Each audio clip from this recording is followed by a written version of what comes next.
नमस्कार दोस्तों, आप सुन रहे हैं किस्से और कहानियां विद नेहा।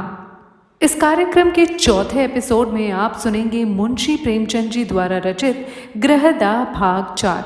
सत्यप्रकाश कलकत्ते क्यों कर पहुंचा, इसका वृतांत लिखना व्यर्थ है। युवकों में दुस्साहस की मात्रा अधिक होती है। वे हवा में किले बना सकते हैं, धरती पर नाव चला सकते हैं। कठिनाइयों की उन्हें कुछ परवाह नहीं होती। उनके ऊपर असीम विश्वास होता है। कलकत्ते पहुंचना ऐसा कष्ट साध्य न था। सत्यप्रकाश चतुर युवक था। पहले उसने निश्चय कर लिया था कि कलकत्ते में क्या करूंगा और कहाँ करूंगा। उसके बैग में लिखने की सामग्री मौजूद थी। बड़े शहर में जीविका का प्रश्न कठिन भी है और सरल भी है। सरल है उनके लिए जो हाथ से काम कर सकते हैं, लेकिन कठिन है उनके लिए जो कलम से काम करते हैं। सत्यप्रकाश मजदूरी करना नीच काम समझता था। उसने एक धर्मशाला में असबाब रखा। बाद में शहर के मुख्य स्थानों का निरीक्षण करके एक डाकघर के सामने लिखने का सामान लेकर बैठ गया और अनपढ़ मजदूरों की चिट्ठियां, मनी ऑर्डर आदि लिखने का व्यवसाय करने लगा। पहले कई दिन तो उसके इतने पैसे भी ना मिले कि पेट भर भोजन करता, लेकिन धीरे धीरे आमदनी बढ़ने लगी। वह मजदूरों से इतने विनय के साथ बातें करता और उनके समाचार इतने विस्तार से लिखता कि वे सब पत्र को सुनकर बहुत प्रसन्न होते। अशिक्षित लोग एक ही बात को दो दो तीन तीन बार लिखाते हैं। उनकी दशा ठीक रोगियों की जैसी होती है, जो वैद्य से अपनी व्यथा और वेदना का वृतांत कहते नहीं थकते। सत्यप्रकाश सूत्र को व्याख्या का रूप देकर मजदूरों को मुक्त कर देता था। एक संतुष्ट होकर जाता तो अपने कई अन्य भाइयों को खोज लाता। एक ही महीने में उसे 1 रुपया रोज मिलने लगा। उसने धर्मशाला से निकलकर शहर के बाहर 5 रुपये महीने पर एक छोटी सी कोठरी ले ली। 1 जून खाता, बर्तन अपने हाथों से धोता, जमीन पर सोता।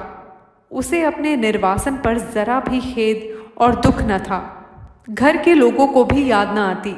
वह अपनी दशा पर संतुष्ट था। केवल ज्ञान प्रकाश की प्रेम युक्त बातें न भूलती। अंधकार में यही एक प्रकाश था। विदाई का अंतिम दृश्य आंखों के सामने फिरा करता। जीविका से निश्चिंत होकर उसने ज्ञान प्रकाश को एक पत्र लिखा। उत्तर आया तो उसके आनंद की सीमा न रही। ज्ञानू मुझे याद करके रोता है, मेरे पास आना चाहता है। स्वास्थ्य भी अच्छा नहीं है। प्यासे को पानी से जो तृप्ति होती है, वही तृप्ति इस पत्र से सत्यप्रकाश को हुई। मैं अकेला नहीं हूं, कोई मुझे भी चाहता है, मुझे भी याद करता है। उसी दिन से सत्यप्रकाश को यह चिंता हुई कि ज्ञान के लिए कोई उपहार भेजूं। युवकों को मित्र बहुत जल्दी मिल जाते हैं। सत्यप्रकाश को भी कई युवकों से मित्रता हो गई। उनके साथ कई बार सिनेमा देखने गया। कई बार बूटी भंग, शराब कबाब की भी ठहरी। आईना, तेल, कंघी का शौक भी पैदा हुआ। जो कुछ पाता उड़ा देता। बड़े वेग से नैतिक पतन और शारीरिक विनाश की ओर दौड़ा चला जाता था। इस प्रेम पत्र ने उसके पैर पकड़ लिए। उपहार के प्रयास ने इन दुर्वसनों को तिरोहित करना शुरू कर दिया। सिनेमा का चस्का छूटा। मित्रों को हीले हवाले करके टालने लगा। भोजन भी रूखा सूखा करने लगा।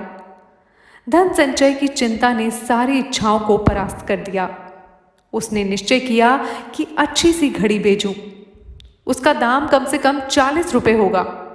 अगर 3 महीने तक 1 कौड़ी का भी अपव्यय ना करूं तो घड़ी मिल सकती है। ज्ञानू घड़ी देखकर कैसा खुश होगा। अम्मा और बाबूजी भी देखेंगे। उन्हें मालूम हो जाएगा कि मैं भूखों नहीं मर रहा हूं। किफायत की धुन में वह बहुधा दिया बत्ती भी ना करता।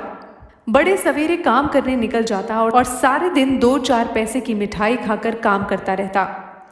उसके ग्राहकों की संख्या दिन दुगनी होती जा रही थी।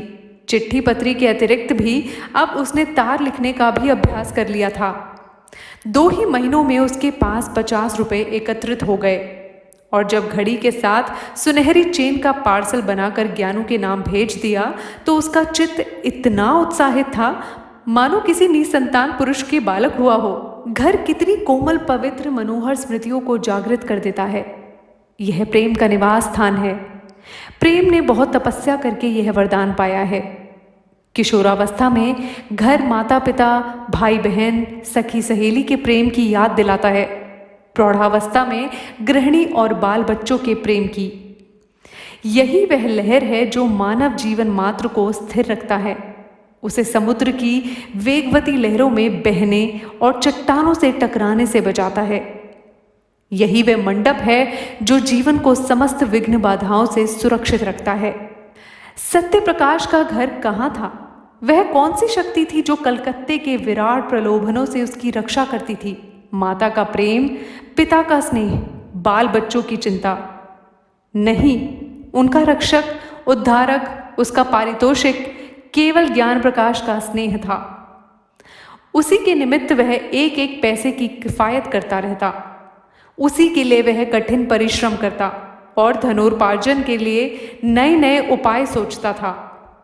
उसे ज्ञान प्रकाश के पत्रों से मालूम हुआ था कि इन दिनों देव प्रकाश की आर्थिक स्थिति ठीक नहीं है। वह घर बनवा रहे हैं जिसमें व्यय अनुमान से अधिक हो जाने के कारण ऋण लेना पड़ा। इसलिए अब ज्ञान प्रकाश को पढ़ाने के लिए घर पर मास्टर नहीं आता। तब से सत्य प्रकाश प्रति माह ज्ञानू के पास कुछ ना कुछ अवश्य भेज देता था। वह अब केवल पत्र लेखक न था, लिखने के सामान की एक छोटी दुकान भी उसने खोल ली थी। इससे अच्छी आमदनी हो जाती थी। इस तरह 5 वर्ष बीत गए। रसिक मित्रों ने जब देखा कि अब वह हत्ते ना चढ़ता तो उसके पास आना जाना छोड़ दिया। संध्या का समय था। देव प्रकाश अपने मकान में बैठे देवप्रिया से ज्ञान प्रकाश के विवाह के संबंध में बात कर रहे थे। ज्ञानू अब 17 वर्ष का सुंदर युवक था। बाल विवाह के विरोधी होने पर भी देव प्रकाश अब इस शुभ मुहूर्त को भी न टाल सकते थे, विशेषतः जब कोई महाशय 50,000 रुपये दायस देने को प्रस्तुत हो। देव प्रकाश: मैं तो तैयार हूं, लेकिन तुम्हारा लड़का भी तो तैयार हो। देवप्रिया: तुम बातचीत पक्की कर लो, वह तैयार हो ही जाएगा। सभी लड़के पहले नहीं करते हैं। देव: ज्ञानू का इनकार केवल संकोच का इनकार नहीं है, वह सिद्धांत का इनकार है। वह साफ साफ कह रहा है कि जब तक भैया का विवाह ना होगा मैं अपना विवाह करने पर राजी नहीं हूं। देवप्रिया: उसकी कौन चलावे? वहां कोई रखेली रख ली होगी, विवाह क्यों करेगा? वहां कोई देखने जाता है? देव झुंझलाकर: रखेली रख ली होती तो तुम्हारे लड़के को 40 रुपये महीना न भेजता और ना वे चीजें ही देता जो पहले महीने से अब तक बराबर देता चला आता है। न जाने क्यों तुम्हारा मन उसकी ओर से इतना मैला हो गया है। चाहे वह जान भी निकाल कर दे दे, लेकिन तुम ना पसीजोगी। देवप्रिया नाराज होकर चली गई। देव प्रकाश उससे यही कहलाना चाहते थे कि पहले सत्य प्रकाश का विवाह करना उचित है, किंतु वह कभी इस प्रसंग को आने ही नहीं देती। स्वयं देव प्रकाश की यह हार्दिक इच्छा थी कि पहले बड़े लड़के का विवाह करें, पर उन्होंने भी आज तक सत्य प्रकाश को कोई पत्र ना लिखा था। देवप्रिया के चले जाने के बाद उन्होंने आज पहली बार सत्य प्रकाश को पत्र लिखा। पहले इतने दिनों तक चुपचाप रहने के लिए क्षमा मांगी, तब उसे एक बार घर आने का प्रेमाग्रह किया। लिखा, अब मैं कुछ ही दिनों का मेहमान हूं। मेरी अभिलाषा है कि तुम्हारा और तुम्हारे छोटे भाई का विवाह देख लूं। मुझे बहुत दुख होगा यदि तुम मेरा विनय स्वीकार ना करोगे। ज्ञान प्रकाश के असमंजस की बात भी लिखी। अंत में इस बात पर जोर दिया कि किसी और के विचार से नहीं तो ज्ञानू के प्रेम के नाते ही तुम्हें इस बंधन में पड़ना होगा। सत्य प्रकाश को यह पत्र मिला तो उसे बहुत खेद हुआ। मेरे भ्रातृ स्नेह का यह परिणाम होगा मुझे ना मालूम था। इसके साथ ही उसे यह ईर्ष्यामय आनंद हुआ कि अम्मा और दादा को अब तो कुछ मानसिक पीड़ा होगी। मेरी उन्हें क्या चिंता थी? मैं तो मर भी जाऊं तो भी उनकी आंखों में आंसू ना आए। 7 वर्ष हो गए, कभी भूल कर भी पत्र ना लिखा कि मैं मरा हूं या जी रहा हूं। अब कुछ चेतावनी मिलेगी। ज्ञान प्रकाश अंत में विवाह करने पर राजी तो हो जाएगा, लेकिन सहज में नहीं।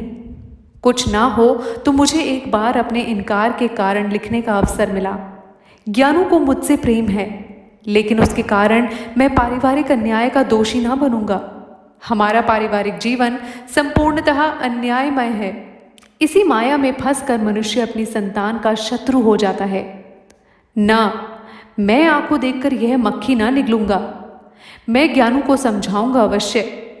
मेरे पास जो भी जमा है सब उसके विवाह के निमित्त अर्पण कर दूंगा।